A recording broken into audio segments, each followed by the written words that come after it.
Good afternoon, welcome back also online, wherever you are, or good morning or good evening, wherever you are right now. We are really happy to be back for the very last session for our CHAR 24 conference.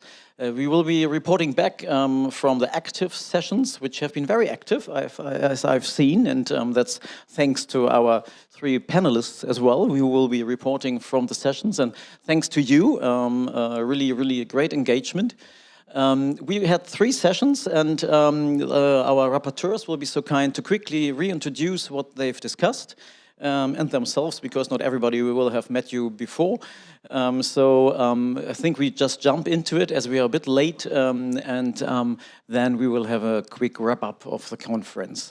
So let's start with one of the sessions, which has been on climate change and gender, and Abdikarim has kindly volunteered to report from it. Thank you so much. Our group is about climate and gender. We have a very tough discussion, and feedback is from the group members. And actually, it's all about, we know that climate change is a threat multiplier.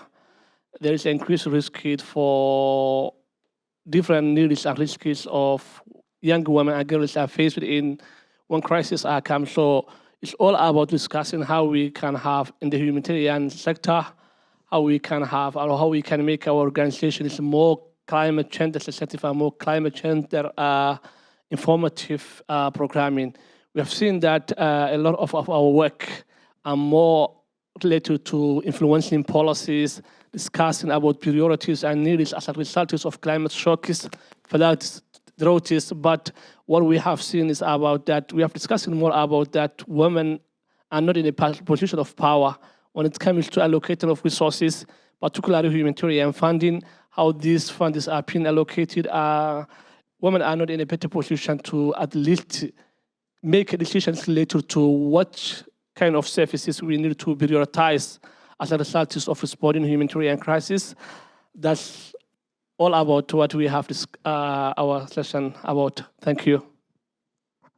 Thank you so much. Is there anything you could share which surprised you in the discussion, or anything you would think, well, that's that was a given, you have been totally sure that will come up?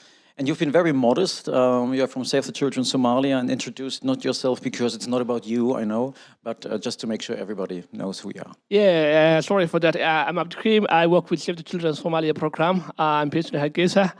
One key takeaways from our discussion is about having, when we're talking about looking for gender lenses about how climate change and gender are related, we have found that when we have in programs related to climate change and gender in a patriarchal society like Somalia, where people believe is that women are more powerful than men, resulted, negatively affected, the lives of many women and young girls. And if, as a humanitarian organizations or practitioners, we are not giving consideration that addressing that kind of challenges, it's like we are left behind much more of our communities, and that our programs are not inclusive. So what we have agreed, or the group, is that make sure that at least we are locally led approaches when it comes to addressing climate-related issues, and then giving it space, respectfully space, where they feel comfortable for young women and girls to come and address and talk about what kind of priorities they need to cope the crisis and issues related to climate issues. Thank you.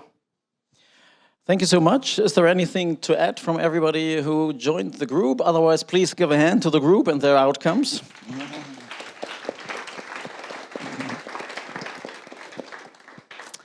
Miralyne, you've been so kind to host the second group, which is on diaspora actors in climate. You had the privilege to talk outside at the sunny terrace, and that was a very lively group as well. Probably sunshine helped as well. Could you report, and please introduce yourself as well? Sure. So my name is Miralyne, and I'm a research and meal specialist for DEMAC. DEMAC stands for Diaspora, Emergency Action and Coordination.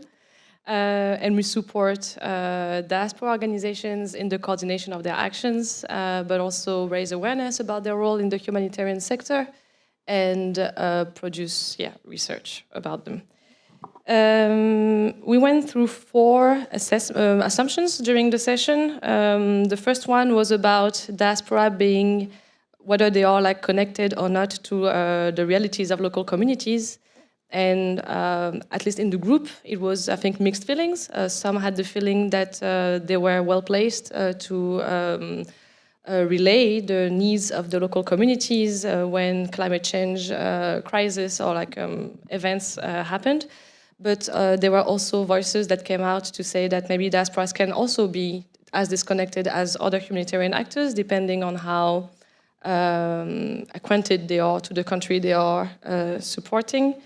We agreed that diaspora was not a replacement of local actors and local assessments, but they are a good first step to understanding what are the local needs, especially because they are often close to home. They are close to where the INGOs do their programmatic strategies, and that they are first a good actor to ask as key informants, for example.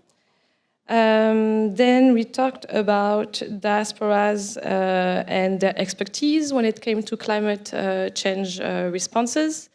I think here the group kind of all agreed that diaspora was a good actor to ask about their expertise on the local needs or on the local solutions, that they were a good bridge again between knowledge transfer in the countries of ancestries, but also from the countries of ancestries to the global north on like what are some local solutions that could be well applied into their programmatic responses, for example. We also talked about the fact that some diaspora-led organizations, when implementing responses related to climate, can be very reactive, and some lack actually climate technical expertise, and that's where INGOs, for example, or donors could be supporting them with that technical expertise. So again, just a big need of communication within all of the different actors. We talked about localization and whether or not diaspora actors fit within this agenda. And I think that one of the main things we try to talk about is that diaspora organizations are actually, they are doing localizations before any of us started doing it. They are big enablers of localization. That's what they do traditionally. They raise funds and then provide it to local actors for them to actually design their own programmatic responses. But engaging with diaspora is not doing localization, or at least that's what was discussed in the group. They are a good first step. Also, you know, like when we do conferences, when you talk about raising the local community's needs, often these people are not here in those conferences, and having the diaspora is a good first step again to having some sorts of representativeness and bringing that localization agenda to life. It's an easy first step to take. They don't require visas often. I mean, I know that for those conferences, that's something that needs to be taken into consideration. Why not inviting, for example, Somali representatives in Germany instead of trying to invite Somali representatives who will not be able to come? You should still try though, but it's a good then compromise. And lastly, we talked about the coordination efforts with diaspora organizations. They often work in parallel of institutional humanitarian actors. And I think the question was raised of who is confused. Is it diaspora organizations and local organizations who are confused about the coordination of efforts, or is it institutional actors? So I think here there was a lot of self-reflection from the group on how maybe those coordination systems, such as clusters, are maybe overly burdensome, and how I'm sure that many of you try to involve local NGOs, diaspora organizations into joining them, but there is generally not a lot of interest. So maybe here it's a bit of self-reflection on how to make those more accessible for better coordination. That's it. Thank you so much. Very structured. Thanks so much, and also for bringing a topic to our attention and an actor we hardly ever talk about, and really broadening our horizon by that. If nobody wants to add anything from this group, please give a hand as well on this report back. Now we want to discuss from the final group on a topic everybody likes always to talk about, which is about climate and finance. And so we are very happy that Kamash volunteered to report from this group.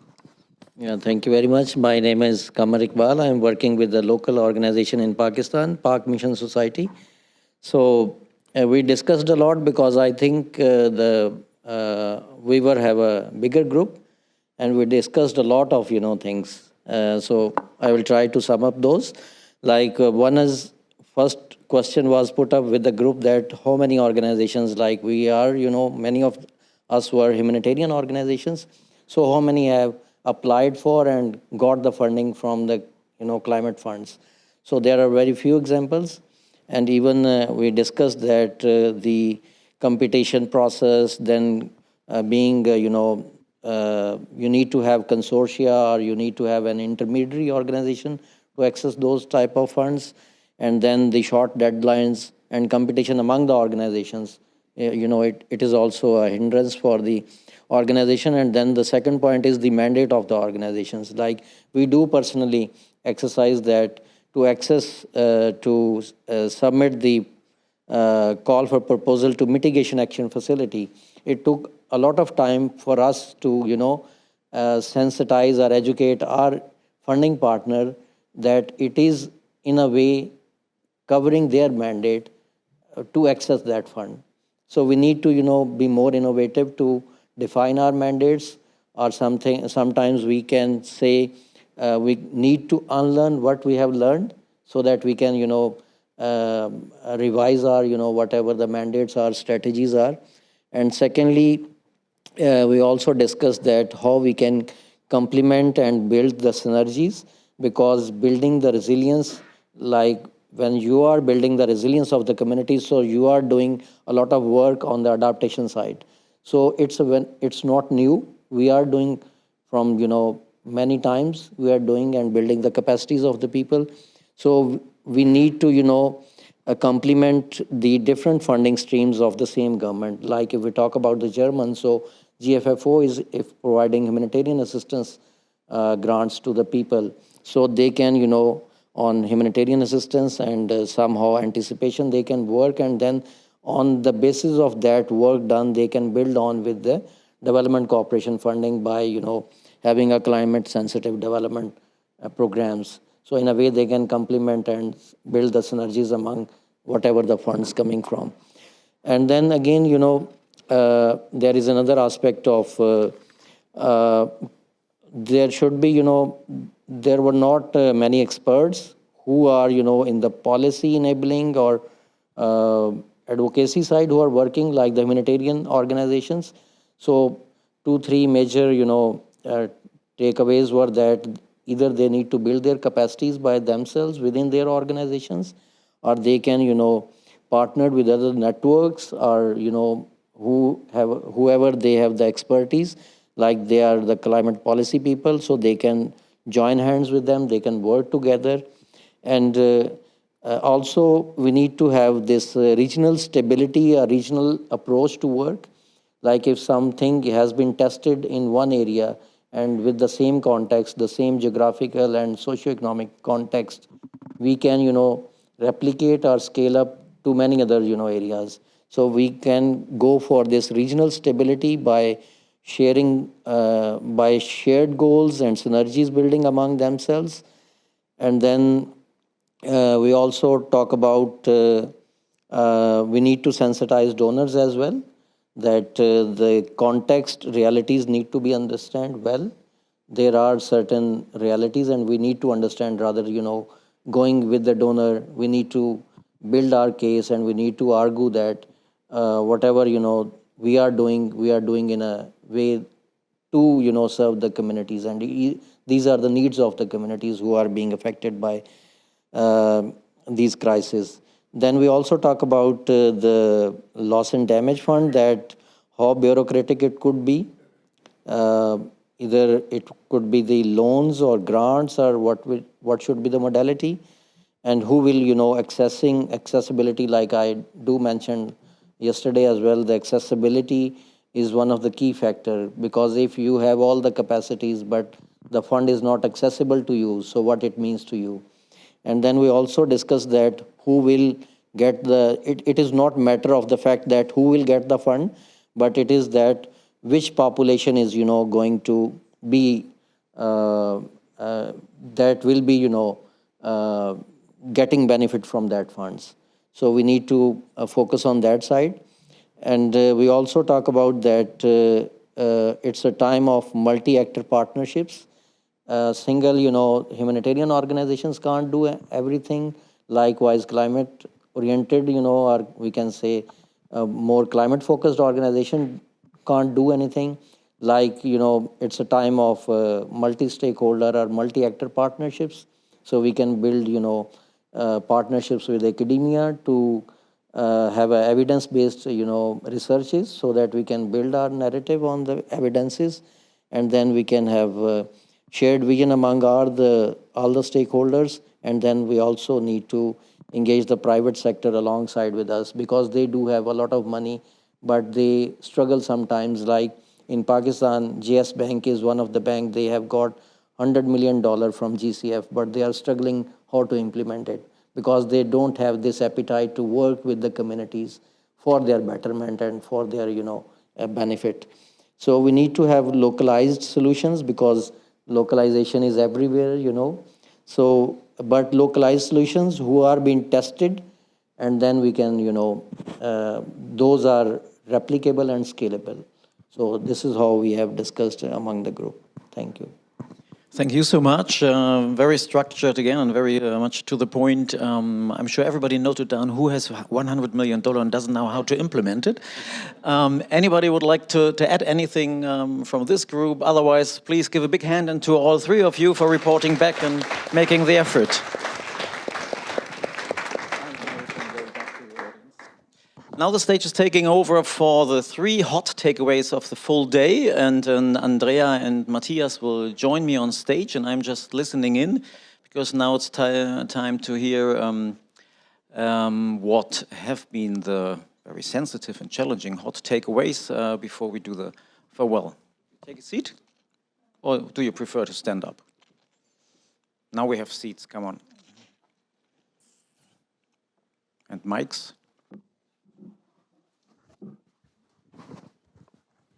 So thank you very much, and it's my pleasure and my honor to welcome Matthias Amling here with us on the stage. I will give you a short introduction for whoever doesn't know you yet. Matthias Amling is the current team lead of anticipatory humanitarian action and networking at the German Welthungerhilfe. He has expertise in crisis monitoring, coordination, emergency response. He also has worked with the German Federal Foreign Office, managing their portfolio in disaster risk reduction and preparedness, the Climate Change Action Plan, the German chairmanship of the Platform for Disaster Displacement, UNDRR, and the implementation of the Sendai framework for DRR. And I'm sure a lot of people crossed words from the big buzzword bingo at the moment. Matthias also studied at the Alice Salomon University of Applied Science here in Berlin, and achieved a Bachelor of Social Work and a Master in Intercultural Conflict Management. Additionally, he completed SLA training for International Development Cooperation at Humboldt University of Berlin. So, like many other people that we have spoken to and seen during the past 2 days, he also can dwell on a wealth of experience and identities from humanitarian and climate aspects. Please, Matthias, what are your hot takes from today? Yeah, thanks a lot, Andrea. Thanks for having me here. And I can, first of all, dwell on a wealth of paper that is in front of me. Too much, actually, to really find the right place. No, it was a pleasure to be here with all of you and have really engaged discussions. And I did write down a lot of things, but I was forced to really focus on just some small ones. So I would say, for me, the first thing that, again, might be on your sheets of paper for the bingo was the concept of do no harm again. Yeah, we have been discussing that this is not only a do no harm towards conflict, it's also a do no harm towards climate. So what we actually need to make sure is that we have a good analysis of risks. We have to have a good understanding, and this, and we heard it now again on the stage, this makes it necessary that we understand these compounding risk, how the different layers of risk come on top of each other, interact, and this is only possible if we work together. None of our organizations, I assume, have all the expertise in the different areas of the conflict research, of the climate science, and the practice in humanitarian action. So we need transdisciplinary teams. We need events like this one in the last 2 days to make sure that we have the basis on which then we do a programming. And in the end, and we discussed that a bit upstairs in our activity session, it was called action session, that it's just good programming in the end. It's not too much about using climate finance, but it is about our way of doing good humanitarian action that includes our understanding of conflict, our understanding of climate risk. Mm-hmm. And when talking about do no harm, we can expand it to doing no ecological harm. Could you get a little bit deeper into this doing no harm and maybe where it could lead to? Well, yeah, I mean, there's another point. Do no harm is kind of the first step, yeah? And there we could also say we want to do good.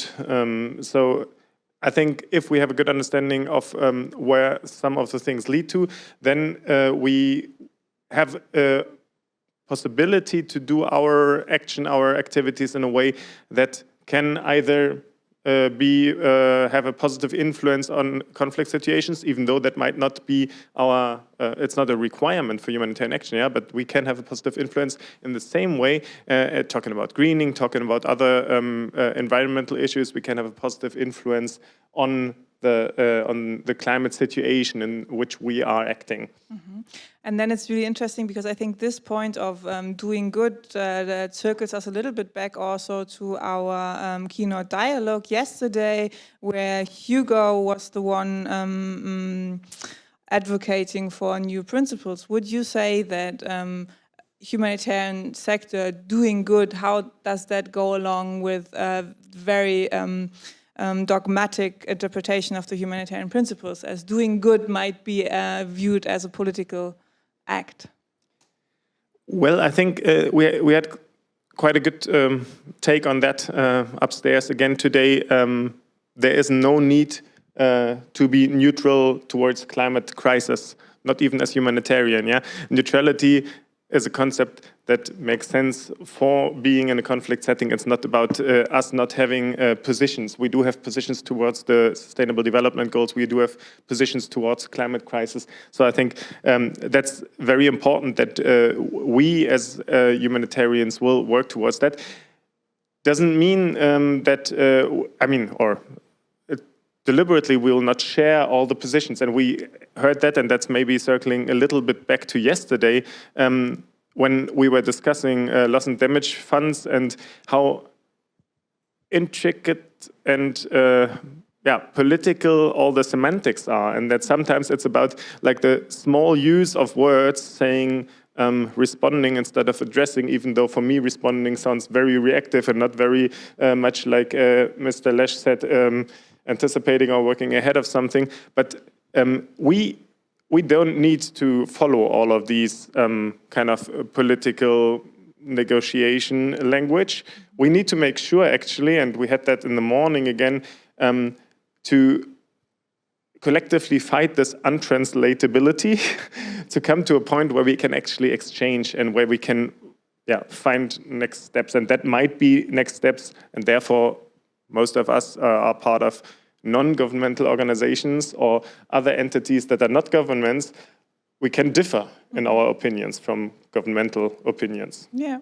While I most certainly agree with your take on neutrality as not being in contradiction to what humanitarian action in the climate sphere can do, allow me to take you a little bit to more messy ground by an example of, if the humanitarian sector was to be more involved in climate justice demands, how would that then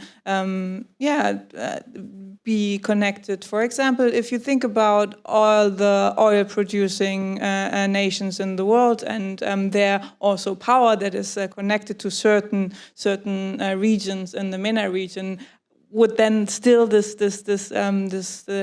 position on neutrality doesn't interfere with climate action still stand in those kind of situations where it gets a little bit more messy?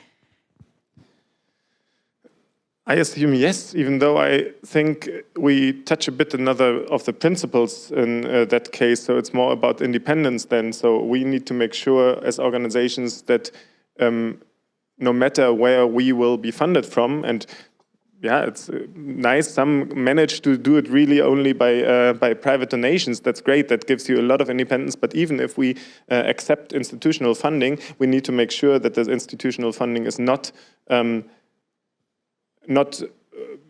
steering our programming in a way. So that would be a similar case. And when we feel that for whatever reasons, programming in the way we want to do it, good humanitarian programming is not possible with certain funds, then we should take off our hands of it. Okay, thank you. So I've heard your first takeaway being the focus on do no harm, the second one on the principles and neutrality. What is your third takeaway? Well, again, getting back, it was an active session that we had upstairs with the climate finance. So actually, am I allowed to cite you? Sure. Good. Well. So one thing that you said there and which really stuck to my mind and resonates well with me is get out of the fetishism of the presence. So what does that mean to me? We need to make sure, particularly if we talk about climate and about impacts of the climate crisis that we want to address in humanitarian action, that we expand a bit the time horizon that we are looking at. We do want to address humanitarian needs in the present, but we also do want to do it in a way that needs that we see in the future, we can also take care. Yeah? And I saw that deliberately in all the things you said about me. You left out the anticipatory action. I'll put it in again. I think it is one of our instruments that we can use, but it's by far not the only one. Yeah? So yeah, cross it out on your bingo. We had yesterday also Hugo Slim speaking, and he tried recently to provide some criteria, 7 criteria on how we can try to decide where to put our limited funding to. And one of those criteria is also the present versus the future needs. And I think it's important to keep that in mind if we talk about it, particularly if we do the connection of humanitarian and climate crisis, that some of the things we need to start to do now already, also in climate action, always in climate action, also in humanitarian action, to make sure we can already mitigate or prevent future needs. And I think, therefore, not fetishizing the presence resonates a lot with me. Thank you so much. And I think this is also a good wrap-up or binding element for the whole spirit of the conference, because all of those things, Welthungerhilfe or GFFO or all the other contexts that you have been working with, cannot do alone. So I think this is a good call, also call to action for the audience here and online to better take this away and take this home and let it stay with you, also in this spirit of, you know, we are now here, so this is the presence, and let's take it to the future. Let's reflect on what has been happening, and let's go forward to better futures in which humanitarians can do good in better ways than at the moment. So maybe with this, I would leave it. Thank you so much, Matthias, for sharing your 3 hot takes. Yes, and I will hand over back to Ralf. Yeah, another big thank you to Matthias and to Andrea. I think that has been really a very focused wrap-up of a full-fledged conference day. And this is a wrap-up. Now it's time to have a series of thank yous, and please don't be bored. They are really crucial. And please go back to our cheerful mood from kicking off this conference yesterday. For a start, we thank you for coming, because all this conference has been about collaboration, so please take it as a kick-off and keep talking, keep coordinating, keep having lunch with us outside in a minute. And please tell us how this has worked. I mean, we tried a couple of innovative stuff in this conference, the more active sessions. We tried to do a bingo. We tried to do being outside, having lunch, dinner, whatever, and having an awareness person as well. So really to mix various kinds of formats. And for that, you can tell us what might have worked, what we could do better in the evaluation form, which you find online, and of course also here in the QR code. We like to thank, in the first place, all our panelists. Many thanks for coming. Many of you really from far, far away. We like to thank Boom for hosting us here so nicely and with a lot of commitment over the past days. We like to thank Live Records for being our professional streaming for 5 years now. It's really a long tradition, and now give a first hand. Yes, please, Ulrike, very good. For all of named ones. We would like to thank the ones who allow us to do these conferences. I think it's a rare moment when we take the time to share some visibility for our members. So we really would like to thank the ones allowing us with their core funding to run such a conference, and give me 1 minute to name them. It's MSF, Caritas, Diakonie, Katastrophenhilfe, and the German Red Cross. It's HELP, Oxfam, Islamic Relief, and Handicap International, IRC and NRC, Save the Children, Johanniter, and DRC. And now give a hand as well, please.